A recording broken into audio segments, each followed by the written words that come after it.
Hello everyone, welcome to excellent classes.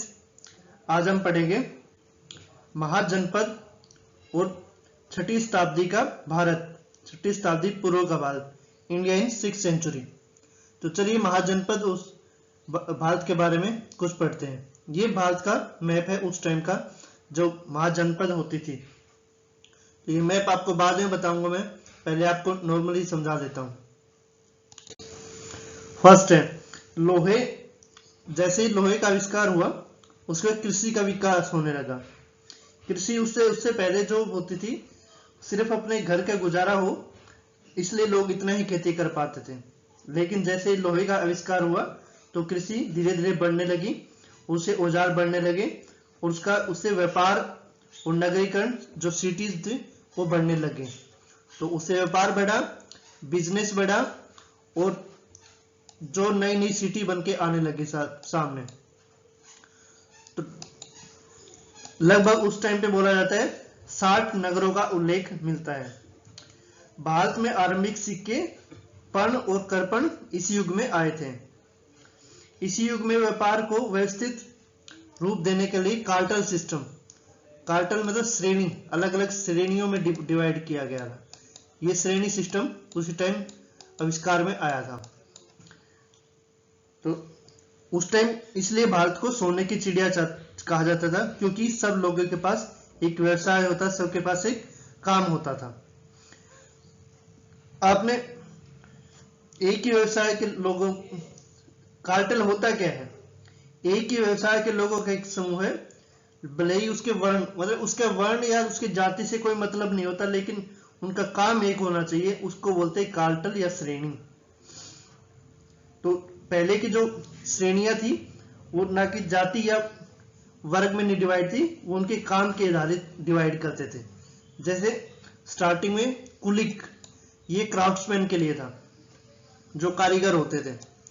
Next है श्रेष्ठी, ये है महाजन, मनी लेंडर, जो पैसा देते थे। सातवा, यह है व्यापारी, जो ट्रेडर थे। ये जो काम थे सारे के सारे इनके कार्य पर विभाजित थे, ना कि उनके जन्म पे। तो आगे आता है उस टाइम 16 महाजनपद थी, मतलब 16 भाग में लगभग इंडिया डिवाइडेड था। तो महाजनपद का जो उल्लेख है वो अंगुत्तर निकाय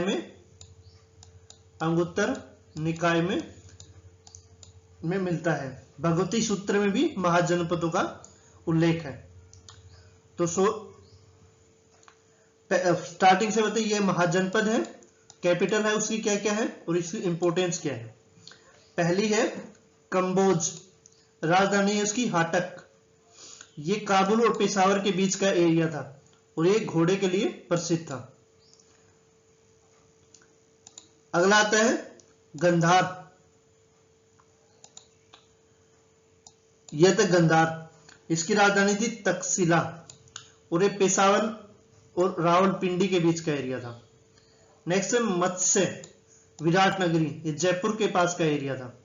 कुरु, इंद्रप्रस्थ तो दिल्ली और मेरठ, दिल्ली वाला जो एरिया था। कुरु आपने महाभारत में भी सुना होगा, इंद्रप्रस्थ का नाम भी आपने महाभारत में सुना। पांचाल, पांचाली भी सुना होगा। अहिक्षेत्र और कांपिल्य, बरेली और फरुखाबाद वाला एरिया जो था। सूरसेन, ये भी आपने मथुरा वाला जो सुना होगा एरिया महाभारत में, ये गणराज्य था। चेदी, शक्तिमती उसकी राजधानी थी। बुंदेलखंड या बांदा वाला एरिया यूपी में है ये। वत्स, ये है कौशांबी, उड्डयन उसका राजा था। नेक्स्ट है काशी, जिसकी राजधानी थी वाराणसी और वरुणा और असी रिवर बहती थी वहां पे। कौशल, श्रावस्ती और कुशावती, प्रसन्नजीत राजा था उसका। मल्ला, मल जो थे पावापरी और कुशीनगर जो एरिया है, पावापरी वही जगह है जहां पे जो जैन धर्म के महावीर स्वामी थे उन्होंने अपना देह त्याग किया था, महापरिनिर्वाण प्राप्त हुआ था। ये दोनों रिपब्लिक थे, गणराज्य थे। वज्जी, वैशाली, ये 8 गणराज्यों का समूह था जिसमें लिच्छवी और विदेह भी शामिल थे। मगध राजगृह है, उसकी राजधानी थी। उसके बाद अवंती, ये उज्जैन और माहिष्मति, चंद्रप्रद्योत इसका राजा था, उज्जैन जो एरिया है। अस्मक इसकी पोतन, ये गोदावरी का तट जो गुजरात साइड वाला एरिया ये वाला है। अंग, चंपा इसकी राजधानी थी, और झारखंड वाला जो एरिया है। तो इनकी कैपिटल और कौन से महाजनपद क्या है, क्या इंपॉर्टेंस है, आपको ये पता रहना चाहिए। नेक्स्ट है, बुद्ध के टाइम पे वहां पे कुछ गणतंत्र भी होते थे। जो पूरी उत्तर प्रदेश और बिहार में 10 गणतंत्र थे। वास्तव में वहां ओलिगैर्की मतलब कुलीन, वैसे तो राजा का राजा था, लेकिन चुनाव भी होता था वहां पे। तो संसद के जैसे संसद में अचुनाव होता है, तब वहां भी ऐसे चुनाव होता था, लेकिन राजा पे भी रहता था। तो ये कौन सा गणराज्य था और ग्रुप कौन सा था, कौन सा राजा था और रीजन क्या है। तो कपिलवस्तु साक्य गोरखपुर वाला एरिया, वैशाली लिच्छवी नॉर्थ बिहार वाला एरिया, सुनसुमागिरी भग ये ग्रुप है, और मिर्जापुर वाला एरिया, अलकप्पा इसके बुली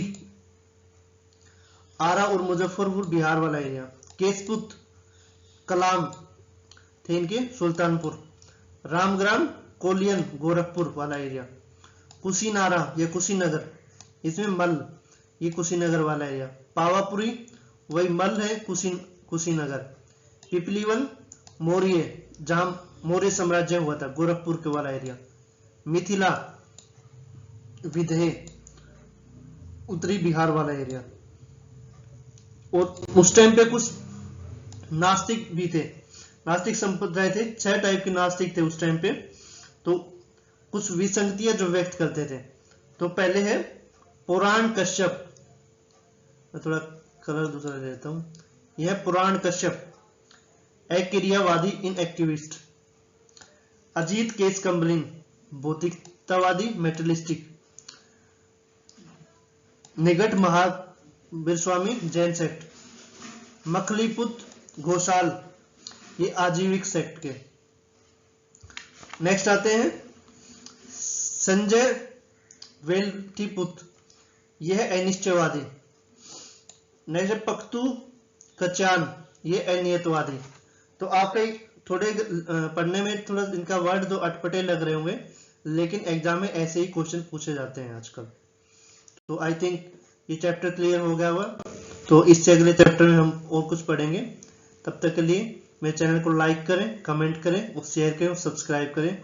thank you so much, have a nice day, thank you.